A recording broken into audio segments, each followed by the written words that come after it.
We're going to call to order the Public Works Committee of Borough Council, Tuesday, September 10th at 7:05. Bernie Flynn, Chair.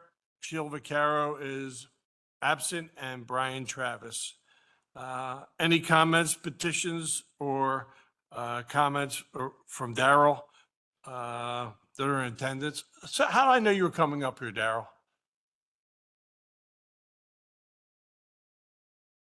Daryl Cook, South Walnut Street. Can anyone explain to me how trucks will make deliveries to the 7-Eleven next month after the island's built? Thank you.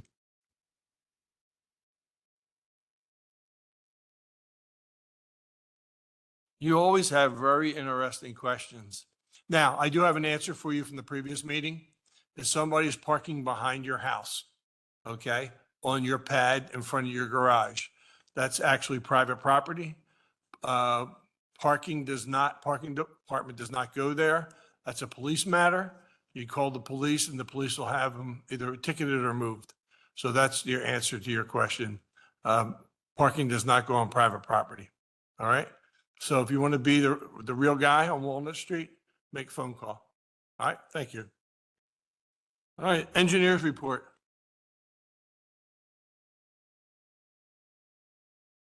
Kelly Ruff. And you could probably answer about the turn lane.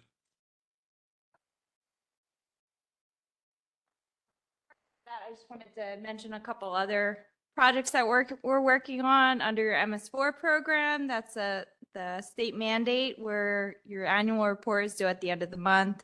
So we're working with borough staff to get all your requirements together for that. And then we also part of that mandate is we're doing outfall inspections and investigating whether there's any illicit discharges into your stormwater.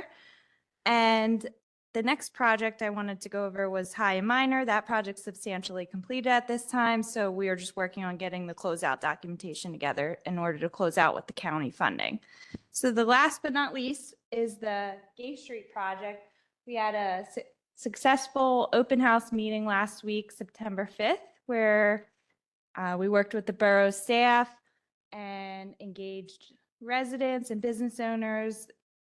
We had pretty good participation at this meeting where we were able to answer any questions. So here's some exhibits from the meeting, and we also had a PowerPoint. I don't want to walk over there because I'll lose the mic, but so the exhibit right there, and I believe that the borough staff plans to post all these on the website for the public to review as well. You can see that is a rendering of what is being proposed at Matlack and Gay. This is a specialty bollard system where basically the bollards are slid into place horizontally instead of coming up and down from underground. Mr. Metric is pointing where they slide. If you come in close. Thank you, Vanna. If you come. There was a video too. There is a video on the PowerPoint. If you come up close to it, you can see where the tracks are, where the bollards. So there was a few restrictive parameters with this project. One of them being that this is an old borough. There's a lot of stuff underground there, a lot of utilities. You can't really dig down deep and put anything under there. The second one being the crash resistance that was requested by the local police department. They had worked with the Homeland Security to determine an appropriate level of crash resistance. And third parameter that we had to consider was ease of deployment. So these can be easily slid in and out of position by an average sized person. You don't need special equipment, and then you just lock it in place. So the borough will have the key to unlock it, as well as emergency services. And so for phase one, these bollards would be placed at Gay and Matlack, at High and Gay, and then lastly at Darlington and Gay. And this is set to be constructed in 2025. And phase two would include at Gay and Church, and Walnut and Gay. And we are also working with borough staff on various locations where additional ramps can be placed along Gay Street to provide additional access for wheelchairs and people with strollers. So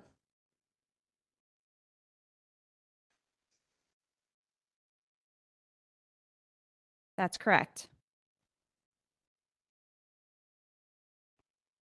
So if you have any questions, we also, Yeah, the main, Mr. Edwards, is a beautiful picture of what the flower bed should look like opposite Country Bagel. Really looks nice. And Ms. Groff did a great job of giving us an idea how to fix that ugly thing. My main problem is maintenance.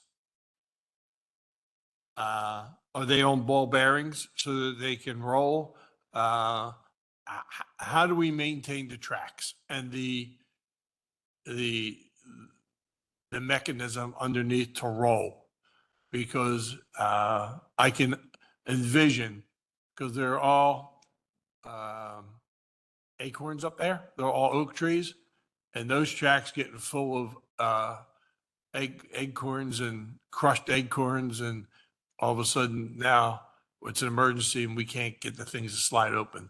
Can you help me square that? That's my biggest concern. yeah, that's a is great question. The acorns and stuff like that. So actually during our presentation, we talked about New Orleans apparently has the problem of beads getting stuck in the track. But for Westchester, hopefully they don't have the beads problem. But what would happen is you basically power wash into those slots and there's a hole on the side where the water would run out. There's basically a speed table that's going to be placed there. So it's elevated slightly above the existing grade there. So there'll be traffic calming measures in place, not only when the road is actually opened as well. They put it in stamped concrete, or is it floating, is it a floating bricks around it? It's a concrete pad. So it looks like it's brick there, so we're gonna stamp the concrete to make it look like brick? There's no plan for stamping the concrete. Okay, so it's gonna be gray. It's going to be asphalt. It's going Oh, to asphalt. blend in with the Okay. road. Okay, all right. I like the concept. It's, when we build things, we never build in the maintenance feature of it. The Public Works team that's adding more hours to their workload that they have to, I don't know how often they got to maintain these things, how often they got to power wash it out, in other words. Did they have to grease it? Did they have to grease as they say in Delco, do they grease it? They put grease in there so it'll slide? Or how's it work? Do you know? There's no greasing specifically mentioned on the maintenance plan, so I don't foresee that. But in terms of the power washing, I mean, it'll basically be trial and error, and they'll figure it out pretty quickly if they need to do it every couple months or if they need to do it every 6 months. Okay. All right. Just, Public Works is going to add some extra hours into their $1,000 a week, workload. But I like the idea. Really looks nice. It's a great concept, as far as I'm concerned. And I think it fits with the motif of the borough. It's nice. Yeah. In terms of saving hours for the Public Works, I do anticipate deploying these bollards will be a shorter amount of time than what they currently do by bringing out those barriers. Thank you. Mhm. Mr. Travis. No, I think it looks great. I think it's a great idea. Maintenance is the only thing that, worries me. That's all. Okay, Thank you. questions? All right, thank you.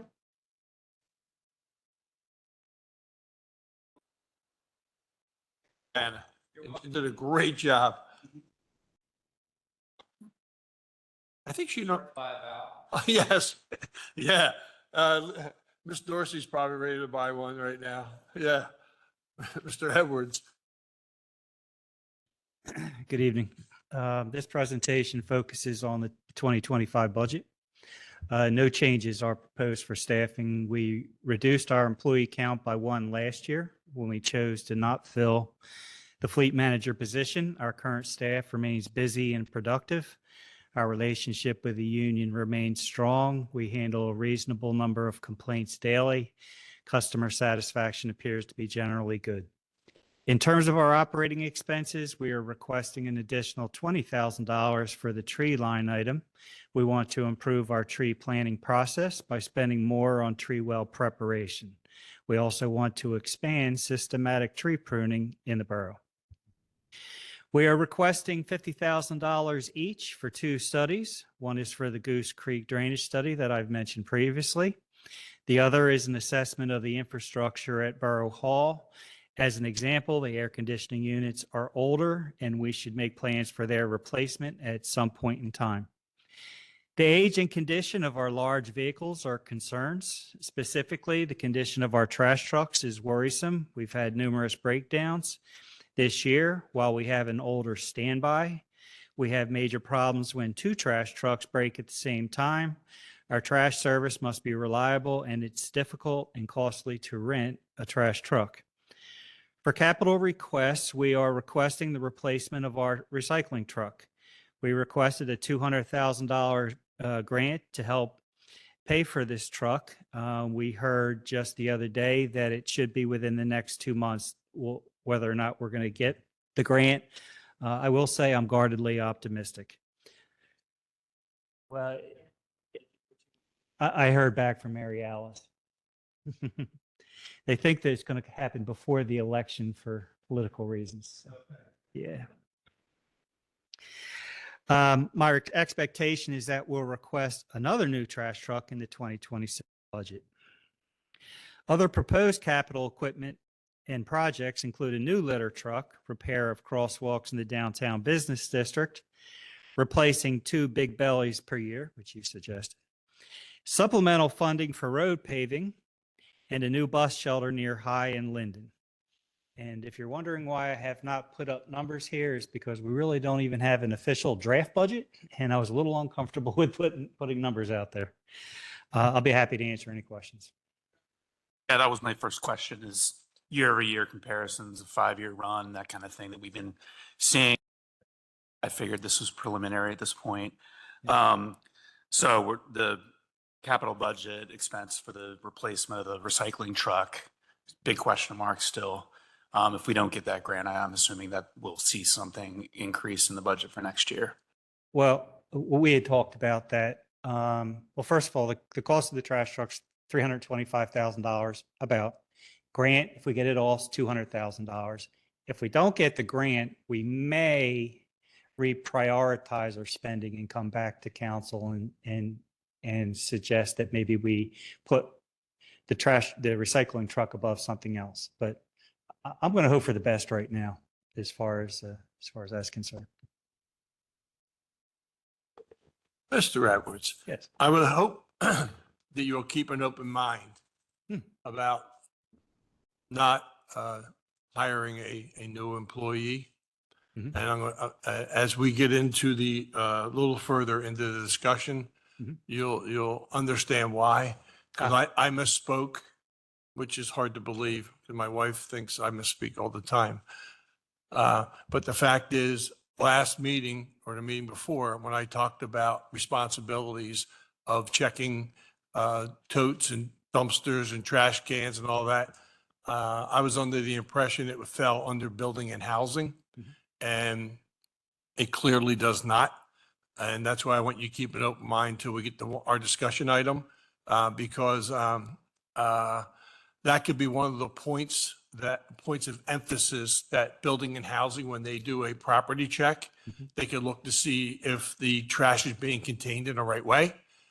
But when we get into the items I have on there, you may want to reconsider promoting someone into a different position Sure. and then filling his position or her position with somebody else. I'll do more than keep an open mind. I will defer to what you all want.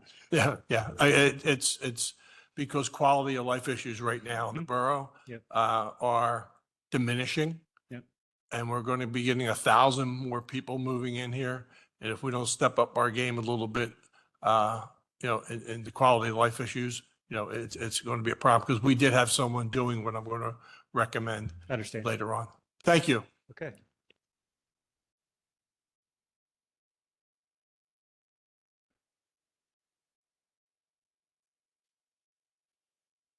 Wastewater, good evening. I'll report real quick. Crews inspected a meter chamber in our plant for upgrading to the plant process due to anticipated parameters that I'll get into during our budget. An 8-inch flow meter and electric valve actuator has been ordered. We did all the pump stations. We hosed down, scraped, cleaned all the floats to make sure everything was up to date, inspected. Everything looks well. We have one that we are going to get inspected by an outside crew just to see how bad not how bad, what the condition of the flanges are. The silo is half painted. They will be finished by, I believe, Thursday, they said. So hopefully that is moving along very well. All the oil changes in the 21 RBC gear reducers were done at Taylor Run, along with cleaning out tertiary filter 1 and 3. Goose Creek's average flow for the month was 646,000 million gallons per day. I'm sorry, 0.646 million gallons per day. Taylor Run's was 0.750 million gallons per day. Questions on the report before we get to the fun section? No. Okay. For our preliminary, we're basically going to go over the department overview, the study or the employee status, the sewer revenue, the operating expenses, and the 5-year capital plan. The overview, we have the 2 plants, Goose Creek and Taylor Run. Goose Creek was built in '88. Taylor Run in 1984, both with just about 1.8 million gallons per day capacity for hydraulic design. We have 3 pump stations, College Avenue, New Street, and Worthington Street that go to Goose Creek. 1 pump station goes to Taylor Run, and that is Minor Street. The wastewater department operates and maintains both plants and all pump stations 8 hours a day, 7 days a week, 365 days a year. Our staffing is full staffed. We are not going to ask for any additional employees next year. Sewer revenue. Just pause on that a second and just give you some kudos, Sean, because when I got here, do you remember how many employees we hired in 1 year's time? Because I do. Too many. It was 11. It was 11 employees. There's only 17 employees in the department. So we've really done a great job to reduce turnover. We've done a better job recruiting. We've done a better job retaining people. So I'm really proud of that. Thank you. Thank you. Industrial discharge, that would be the Saltimer and CCH Penn Medicine account. There is a predicted 3% increase for next year from this year. We see a little bit higher from the Saltimer Arkema plant. CCH will be down a little bit. They fluctuate up and down because they open a wing, they close a wing, they open a wing, all due to it started with COVID.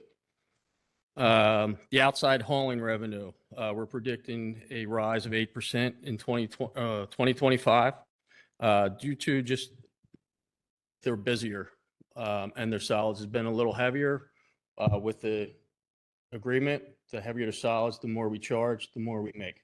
So it's going to be up a little bit. Any questions on that part of the revenue? Operating expenses. Our 3 big ones that are going to hit us this year, again, is sludge removal, engineering fees, and aluminum sulfate. 2 of them tie together to a point, which I'll get to in the capital expenditures, which would be the sludge removal. Goose Creek is an aerobic plant. It relies on microbiology.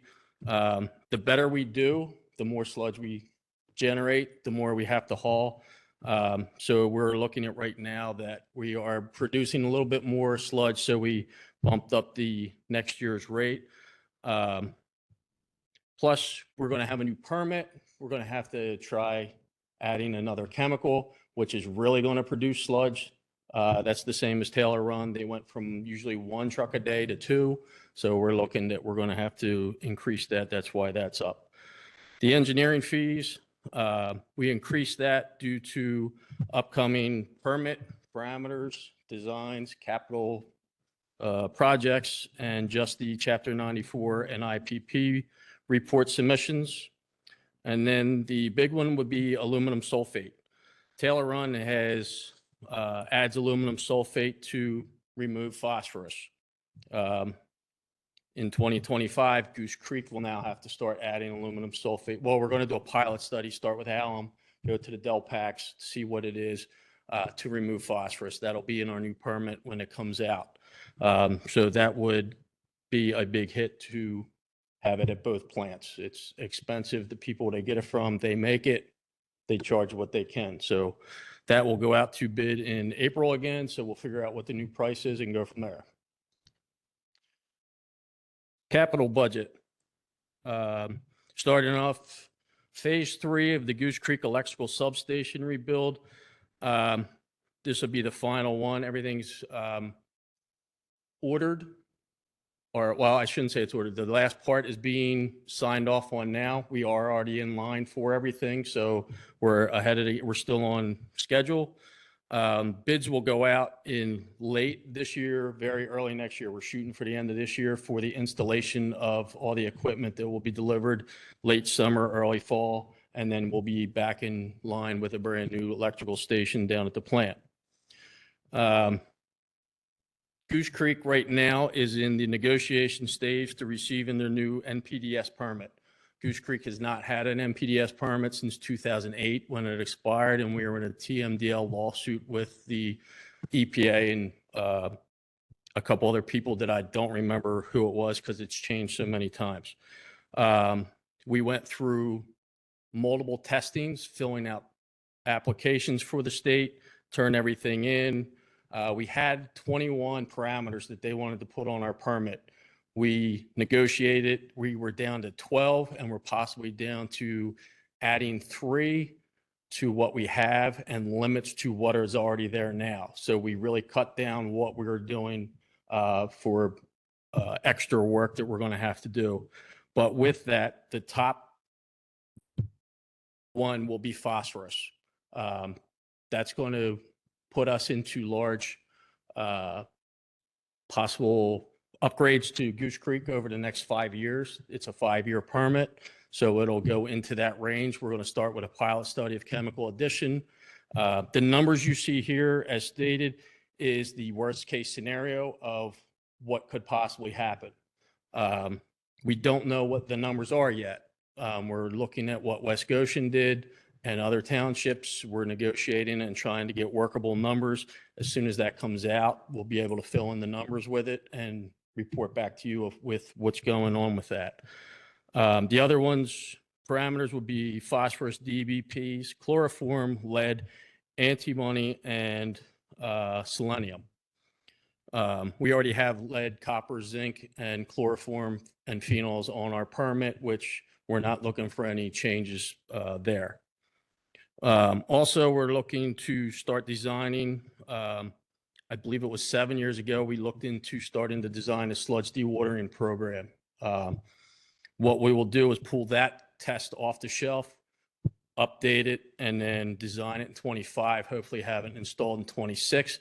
That would considerably lower the sludge hauling contract, which basically means that the only hauling that we would need to do is from Taylor Run to Goose Creek. We would dewater it, and then Goose Creek would send it to the landfill as dried cake, which would be a lot cheaper. So that is in the plan for that. And then we just have the normal pumps, gears, bearings, replacing outdated pumps, obsolete equipment in both plants to keep up the plants. Like I said, they've been there since 86 and 88. The only 2 major renovations at Goose Creek were roofs and piping in the plant so we could clean out one. And at Taylor Run was the tertiary filter system and roofs. And now they're doing that. Those are the 2 major capitals that we've had throughout the lives of the plants right now. Any questions?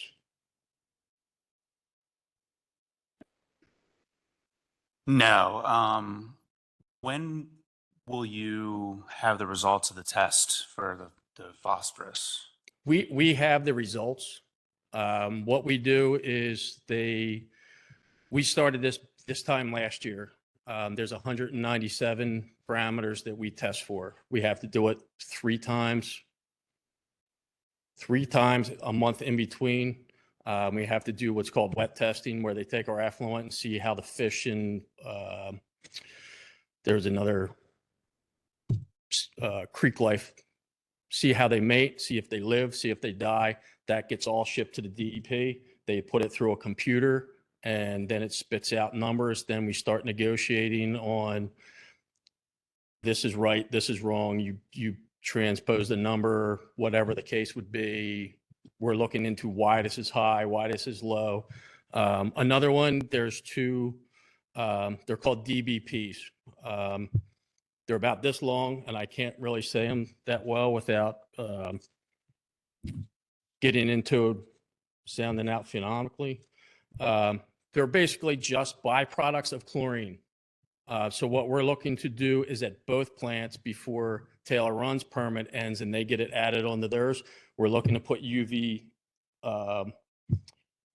disinfection into the plant, getting rid of the 1-ton cylinders of chlorine. It's a safety factor that we can get rid of the chlorine. We'll still have 150-pound tanks in the for different projects not projects, different procedures that still happen in the plant, but we don't have 1-ton cylinders. It'll be a lot safer.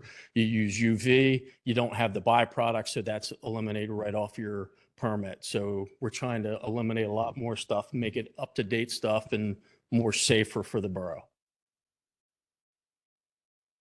Mr. Metrick, looking at the various numbers that Mr. Mitchell is showing us, as Barb and you and get together doing the budgeting,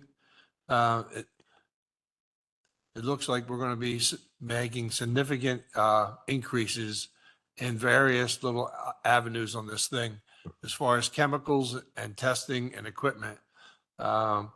We should probably have a very keen eye on whether we can fund it with the current millage rate that we're using for wastewater, moving forward. Because if you look at, Mr. Mitchell said 2 million, I guess that's 2 million. Then it goes to 4 million, then it goes to 3 million, then it goes back up to 4 million, it's, 2 through 6. yeah. Oh, now I can see it. 2 through 6 are Yeah, driven by the permit. right. That'll have to be done So in we 5 have to years. fund it. What Yeah. we're looking to do is, with the help of our engineer, and we looked at it the other day in our meeting, through the contract, once you start going through, we would have a contract permit with the DEP to be able to upgrade the plant. When we do that, then we can possibly file for a very low interest bond grant, or not grant, bond or loan. So that would be a possibility through later dates, but that's why right now, we have to see what the parameters are to, like I said, these are the worst case scenarios. Hopefully we might be able to back off 3 or 4 of these projects and bring them down. We're just waiting for the numbers to do that. We just wanted to give you the worst case scenario, and then hopefully some grants will come through, help fund everything. And Yeah, to Mr. Travis's point all the time, he always likes to look at the 5-year snapshot, different things that, we're going into waters we've never been before. Right. Because of all the DEP stuff we got to do. And the worst case scenario should be where we are planning funding. It might, and if we don't need it, the following year, we could cut back, Correct. on the funding. So it's falls under budgeting, and I'm sure Mr. Metrick, I don't like spending money, but I don't want to have to go take a bond out either. So thank you, Mr. Metrick. Thank you. So what's different here than every budget Sean and I have done together in our time here is the total capital spend is way higher over this 5-year time horizon than it was before. That's about $17 million if you click and drag those numbers there at the bottom. And about 11 to 12 million of that is being driven by what we think the new permit's going to require us to comply with. So just think about that. An extra $12 million of investment in a sewage treatment plant, which I think the sewage treatment plant itself has a book value somewhere maybe north of $20 million. That's almost a 50% increase in the book value of the asset. So this is really significant investment that we're going to have to make. So we all took a big deep breath. I thought Sean was kidding when he showed me these numbers, Sean and Charlie, but they weren't. And they went through the explanation of how this would be accomplished and what the different things were. I won't get into that tonight. But clearly, we don't have the ability to dip into the user's pockets for another $12 million. So what we started to look at is how do we finance this? What's the term of that financing? What are the rates? And it looks like Penvest is probably a good partner for that, for the amount that we'd be looking for and for the interest rates that we could tolerate. And it would encumber our capital program to the tune of about $650,000 a year over a 20-year period. And our current capital program for sewer is around $970,000. So we'd be creating a long-term debt obligation on the sewer fund to fund these improvements. I don't want to come to the user and say, you got to come up with $12 million in the next 5 years. That's not fair because the sewer rates would have to go through the roof.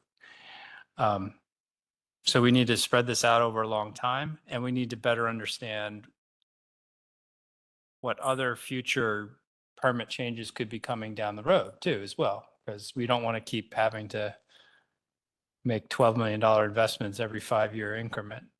It may be time, and I may get criticized for it, but I was in the dunk tank for a half hour.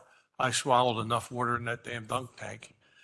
And Anderson didn't show up, or I'd have drowned if he's thrown. But Mr. Metrick, we have, over the past 7 years I've been on council, we've been kicking this can around, and it may be interested to reopen some of the information we've gotten from other experts about lease purchasing our wastewater treatment plant, leasing our plant to somebody, selling the plant, because the plant is aged. It's in the 80s, and it's going to be, and with all the permits, it's going to turn into a huge, huge money pit. And as you said, $12 million.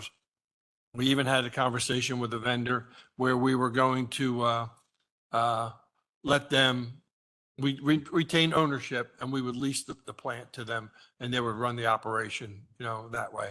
So we've done all that work. You should have all that information. If not, our expert and excellent administrative assistant knows where everything is, Dana DiManzo. And I think it's time maybe we should dust them off again, because if we're looking at $12 million over the next couple of years, it's like you said, it's not fair to the residents of the borough. Clear, anyone listening to this and to the members of council who are listening to this bill is not going to come due until we have the permit issued and we know what parameters we need to meet. We're putting this in out years in the capital plan. So it's not going to affect this $12 million investment is not going to affect next year's sewer rate. We're just giving you a heads up that we need to renew our permit, and there's a new parameter being introduced, and Sean knows it better, knows the chemistry of it better than I. He can explain what's going on there. Yeah, I was told I had pre-diabetes, and the doctor asked me which fingers he wanted to cut off first if I didn't stop eating sugar or carbs. So this is pre-diabetes to me on the wall, because we don't know what's coming down the pike. And Sean has the best guess of what we're up against, and we should seriously take Sean's advice on what we should do moving forward. So what do you think, Mr. Travis? No, I was thinking the same thing, considering that we would have to invest in half the book value of what this operation's worth. And I know that we've been back and forth on, do we sell, do we not sell? Over the long run, if we sell, rates increase anyway. We have a lot of decisions to make about this, and I do think that we need to be thoughtful about it, and careful. And it seems like there's already some work that's been done and might be time to dust it off. Thank you, Dr. Mitchell. Thank you. Thank you, Mr. Metrick. Parks and Recreation. Good evening. Keith Karowski, Director of the Parks and Rec Department. I'm going to start with, Bill, the monthly report from last month. There's just two events I want to touch on really quick. In the month of August, we had the Night Out Against Crime / Touch a Truck event. That's really spearheaded by the police department, and the Parks and Rec Department is there in support of that event. It had to be rescheduled due to rain from the 6th of August to the 20th. And I really want to give Dave March, our CIO, a lot of credit. He does a lot of the heavy lifting on that. It was a wonderful event. In the 3 years that we've combined these two events together, they used to be separate. And then we said they're literally scheduled 2 days apart. The Touch a Truck event was always the first Sunday in August, and theirs is the first Tuesday of the first full week in August. And the last 3 years that we've run it together, they've been spectacular. Unfortunately, Mother Nature was not on our side for the original date this year, but things worked out on the rain date. Dave deserves a lot of the credit for that. The other event I wanted to touch on really quick was it was the end of the month. It was the Welcome Back Night / Family Fun Night on Gay Street in Westchester. Westchester University asked the Parks and Rec Department to collaborate on this event back. I think it was like February or March. We've had numerous meetings leading up to this. And I know that the borough and the university doesn't always have the best relations, but when it comes to kind of small or low-hanging fruit, let's say, this was a really good event, a really good collaboration between a lot of entities at the borough and the university. The whole premise behind this event is you're welcoming in the incoming freshman class, and you're basically saying, hey, this is your home for the next 4 years. Treat it accordingly. Get to know your neighbors, get to know the people around you, be responsible young adults. And I think that message was sent out. I think it was a good positive vibe and message that went out from not only the borough, but also the university. We had, I don't know, I would somewhere say in the neighborhood of maybe 250 to 300 university students come out and enjoy the activities. I was kind of stationed on Gay Street, but the event encompassed literally all of downtown Westchester, basically just getting these young men and women acclimated with our town. So while, again, the relations with the borough and the university aren't the greatest, on a lower level, that they're going pretty good.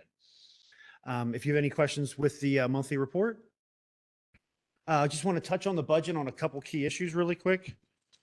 One item, we're not asking for any further staffing except for a summer intern. We've had a summer intern. Obviously, the summer is our busiest time of the year. I'm not getting any younger. My knees aren't getting any younger, just in case. But we've had an intern at the borough Parks and Rec Department literally from 2008 or 2009 through 2019. And we haven't had one. The pandemic had issues to do with that. It's working most likely with Westchester University or another local higher education to bring in an intern to help support the department and get some practical experience to move them along in their way. I think it's a $2,500 investment. It's nothing major. You can see our capital projects, being that we're still kind of waiting on the pros plan to come about. These are projects we absolutely want to get into next year. We're already, let me show you this quick. This is the bid documents for the Racket Center rehabilitation project at Hoops Park. We've got $237,300 in grant funding for that, and we'll be using one grant to match the other grant and vice versa. Once the bid goes out, there is some review to be done yet this week. The bid will go out next week or at the end of this week, and then we'll let it soak out there for businesses to get a chance to review it and put in their bids. And hopefully in early October, we'll have a number back that we can all work with and agree with. So that's the major project looking ahead to next year. Also, the other major project looking ahead to 2025, whether the pros plan was involved with this or not, it has to be done, is the resurfacing of the poured in place rubber at John O. Green Park. Ever since its installment, it's been a thorn in our side. And we've talked about it. And while we all love trees and we all love parks, there are some things that were just planned and were just really not appropriate for that site. Just a quick take on it. Poured in place rubber is the safest fall zone you can get. but it doesn't go really well with running water 10 hours a day for 4 months out of the year. So we did some research, and quite honestly, as long as there's no elevated features within a fall zone, anything above ground more than like 6 inches, we can use brushed concrete. And brushed concrete is used heavily in a lot of different fall zones and splash pads at like Dorney Park, Hershey Park, and other municipalities around here. And we're also hoping that with the John O'Green site being a former PICO property, we can apply for their PICO Going Green or Green Region grant, which is up to like 20K, which would help offset some costs. But I won't know that until we can apply for the grant in 2025. Other than that, I don't want to touch too much further ahead on the capital side of things until I get the pros plan back. But the other project would be next year, we want to start on the general sketches and overview of what we can do with the Hoops Park playground.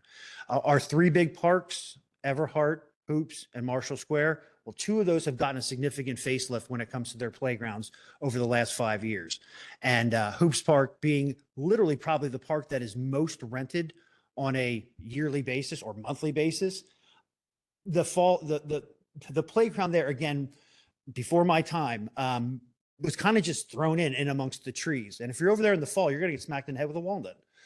So we're looking to do some things differently in there, but the first stage will be general surveys, ideas, concepts. We won't get into any of the heavy lifting probably until 26 when we start actually getting official designs, consulting with an engineer.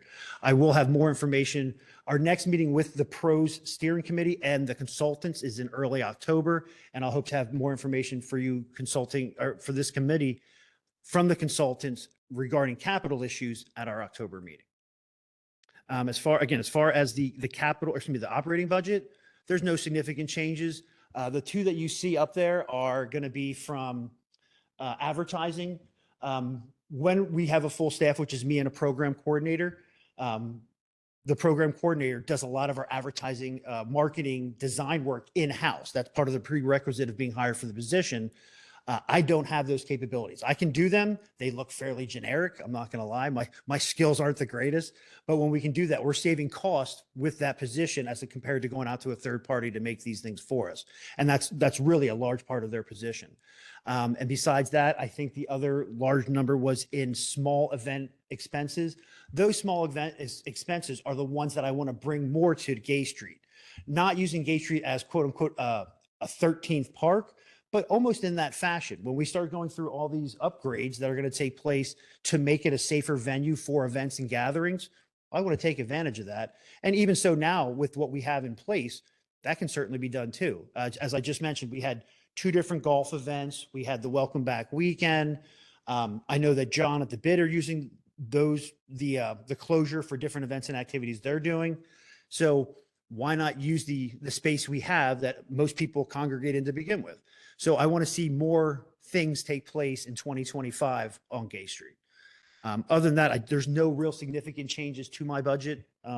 If you have any questions, I'd be happy to answer them. Mr. Travis.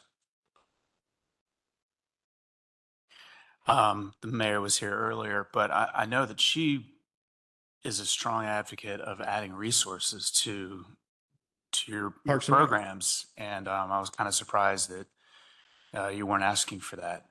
No, the biggest thing I need is just to be fully staffed. If I can have the program coordinator, and long story short, we knew that Isabella was leaving June 2nd. And when she left, we started the process. Well, long story short, we hired 2 different people.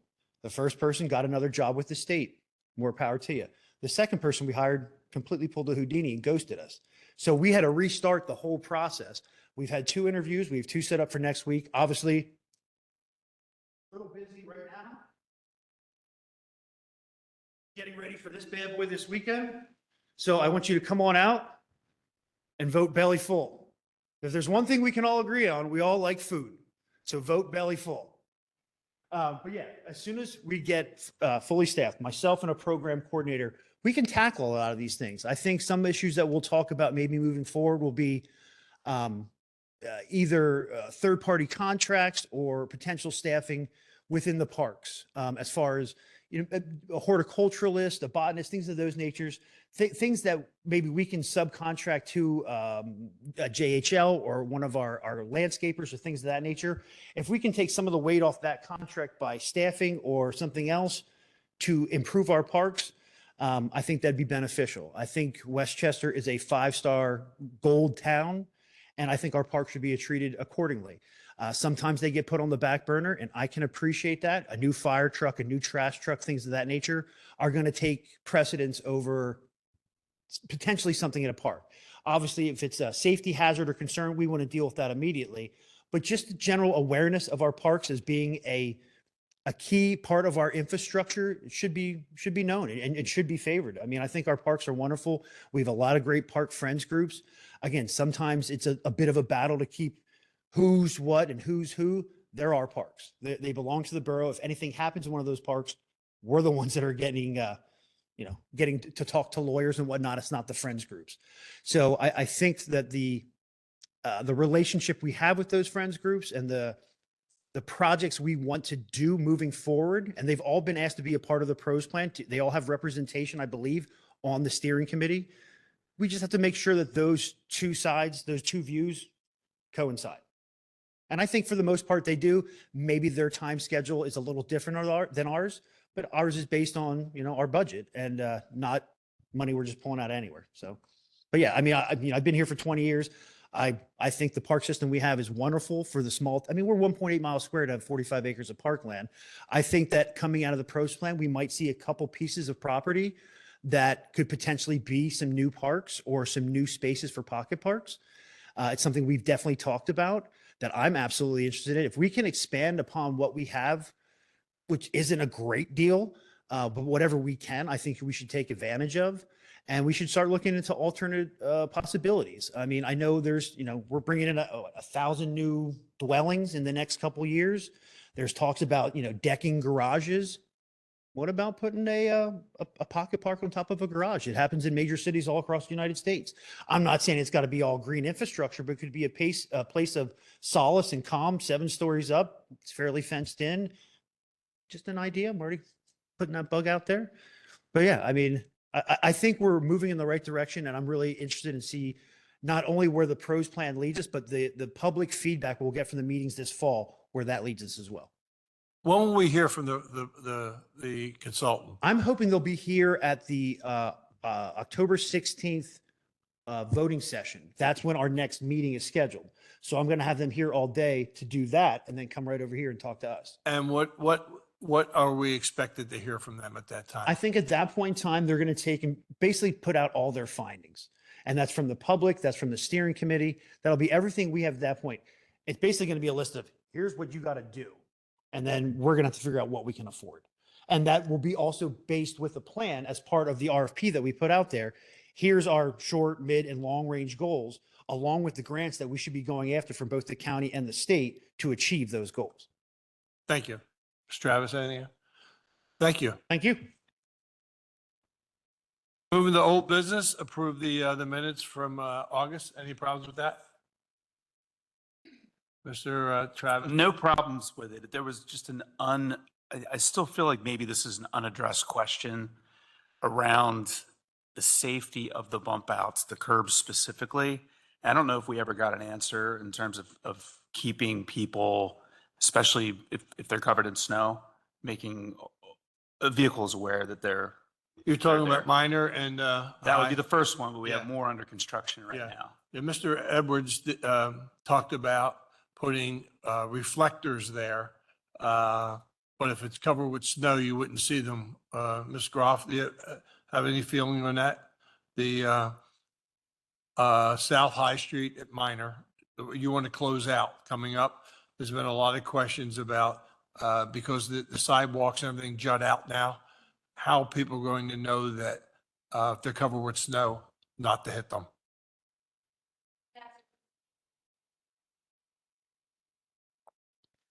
Yeah, I know I did talk to Mr. Edwards about putting reflector tape along the curbs to help without snow. If there is snow, I'm not sure of anything off the top of my head that would make, because you're pushing the snow and you're basically covering the curb and the bump out. I'm not sure of anything that could make it stand out. I could get back. I could look into that for you though.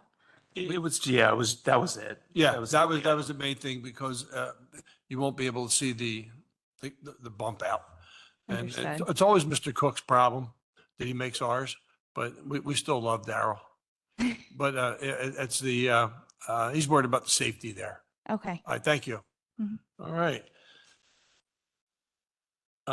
Discussing amending chapter 62 to include verbiage and regulations related to trash toters. Earlier today, I reached out to members on council that are on this committee. And we spent a lot of time hashing over how we could change or add the verbiage in the chapter ordinance 62-8 private collection regulation. And if you sit and, which I did, this is like the third time I've read it, we really don't need to change very much 62-8 private collection. Back when this thing was written, the totes weren't around as prominently as they are. And I mentioned to Ms. Vaccaro and Mr. Travis that anywhere where it says dumpster, we could add and totes. Because if you put 3 totes together side by side, they're the same size as a dumpster. And because they're basically small dumpster. The under 62-8, all dumpsters utilized by private collectors of garbage and rubbish located on private properties, they have to be enclosed by some kind of mechanism, screening to hide the either the totes or the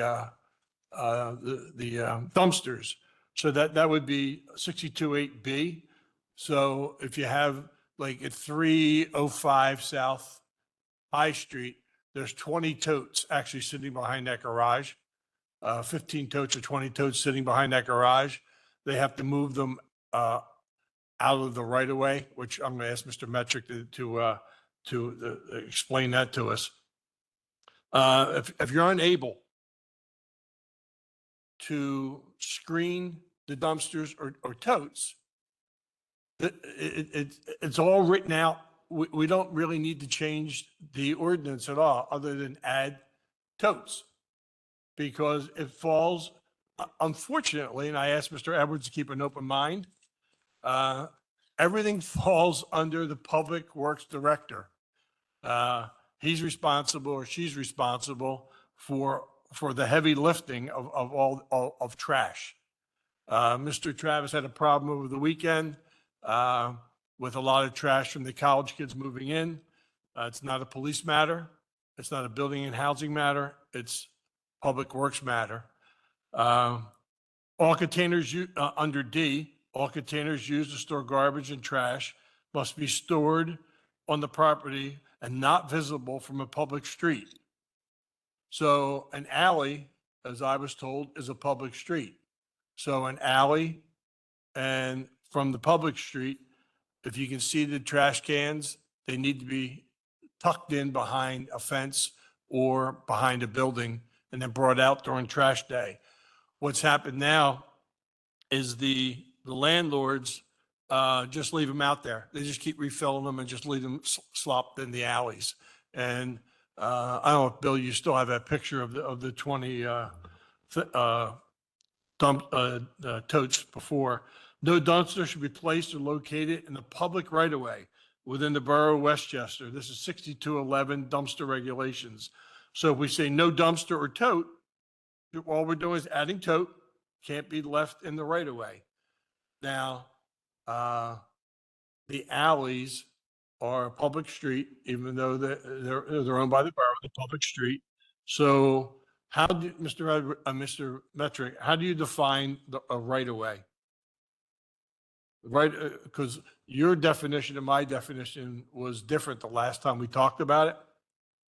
From the center of the alley, 20 feet either side is the right-of-way, correct? The distance depends. Okay, so The right of way is the right of the municipality to use private property for public access. So it's the right to put an alley across right. your private property. There's a good example, and that's not my car. I wish it was. But as you can see, they don't take them in, they just leave them out there, and the quality of life in the borough is diminishing. And if we add the word totes next to dumpster, like 6211, a dumpster or tote shall be located in such a manner it does not obstruct or interfere with the passage of vehicles or pedestrian traffic. E, the name and address has to be on all the totes. If you look at that picture that it's up there, only one can has an address on it, 315. All the other ones don't have anything written on them. And this is why I asked Mr. Edwards to keep an open mind about not hiring somebody, because Ms. Simone, myself, and Mr. Travis are really keen on quality of life in the borough and how it's diminishing in the rear areas. And trash, rats, and totes are really becoming, some major problems. And I recommended to the committee, and Ms. Vaccaro said it all sounds reasonable to her by adding the word tote. Anytime we say the word dumpster or tote, and then redefining what the right of way is as far as we move forward. We don't have to rewrite the entire ordinance. Whoever did it did an excellent job back when they did it. Just adding a new type of container that wasn't available when this thing was written. And Mr. Edwards, I apologize that I keep bringing your name up on it, but back in the day, in your department, we had an excellent employee that decided to leave, Megan Fogarty. And her job was sustainability, recycling, and trash. And she had the ability to go up and down the alleys and see stuff like this, which is a quality of life issue. And she could issue a request to move or a citation to the landlords. And that she also did sustainability. So she actually handled 3 jobs, within the borough. So that's why I want you to keep in mind, the quality of life, because we have to do something about the mess that's actually down the southeast area, because that has more of an issue than Ward 1, where Mr. McCoy lives. They keep their areas up there pretty neat. Your thoughts, Mr. Travis? Yeah, I do. I mean, there are a number of dumpsters. This is Sharon Alley here. There are a number of dumpsters that are enclosed. You said 3 totes is about equivalent to 1 dumpster. It seems reasonable based on that these should have some sort of fence line around them, because they are commercial. They're large in size. It is an eyesore. These totes don't make it back to where, these in particular don't make it back to where they're supposed to go. So I do agree with what you're saying here, is that the ordinance is pretty clear for commercial, trash. And I do think we need to extend it to what we see now, which didn't exist before. So, Mr. Metric, the committee is recommending to council that we ask the solicitor to, if approved by council, to amend the ordinance 62. Let's see.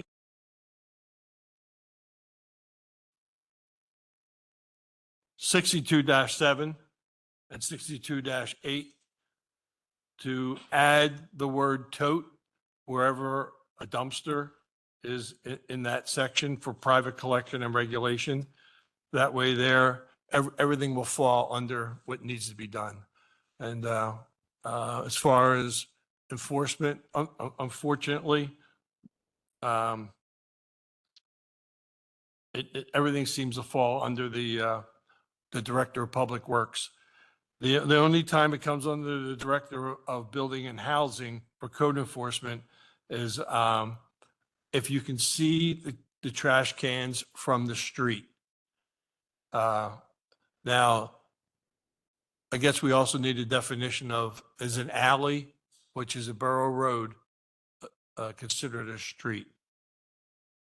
So what do you think about that, Mr. Metrick? Is the alley considered, because it's a road?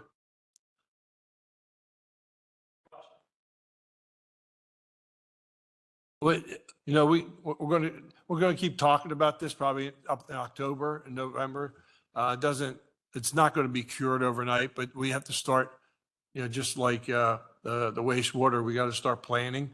But this is not a unique situation. If you look at the next door neighbor, which that says 303, maybe 305, 307, they have theirs lined up nice and neatly along a fence line. And although, you know, I don't know how many's down there, but dumpsters and totes are synonymous. The big question we had when the committee was talking was, isn't a tote a container, a trash container or a trash can? And we thought it would fall under, you know, the trash regulation. But I think because of the legality of it, I think the committee agreed that we should probably call out the word tote as far as dumpsters. The only thing I would add is maybe that measure, if it's 3 or more, to be contained. It's similar to what we already have language in here around a dumpster because of the size. Yeah, just whoever wrote the ordinance did an excellent job. You know, they just didn't know totes were going to come into existence. And now they're in existence, and it's a cheaper way to, because we talked about how many totes per floor, remember? How many people were going to be in the house? How many people could use the recycling ones? You know, so if we just follow the ordinance as it's written, whatever a dumpster is, it's a tote. It's clear, and we don't have to reinvent the whole wheel. It's all laid out for Mr. Edwards to administer.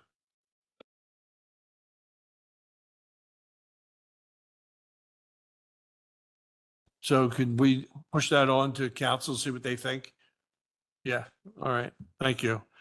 All right. Let's see. New business. Motion to approve. See, I got a problem with that motion to approve because it's not a motion. The sewer planning module resolution for 250 East Market Street. The issue is the SPM needs approval from council prior to sending it to the Pennsylvania Department of Protection, EPA. This actually, you guys approved this back in April. It is for 250 East Market Street. The actual whole sewage facility planning module was turned in for approval. Things were kicked back for different reasons. One was a public comment, one was a signature. So they have to be done in time sequences. So we had to bring it back to you after everything was done to have it re-signed. What it is it's the agreement that the pipe work in Maple Alley and everything with that for the sewage to flow down, that the borough will upgrade the pipe to fix it so they can go on ahead and put the sewage facility planning module into the DEP. So this has to do with the Rubenstein Correct. project. Yep. It Okay. went through in April. Things got kicked back, so we just have to redo it again for legality reasons. Yeah, under new business, I think to approve the sewer plan module. Yeah, I didn't have any Yeah, questions or that's good. issues. with Yes, that. that's 2-0.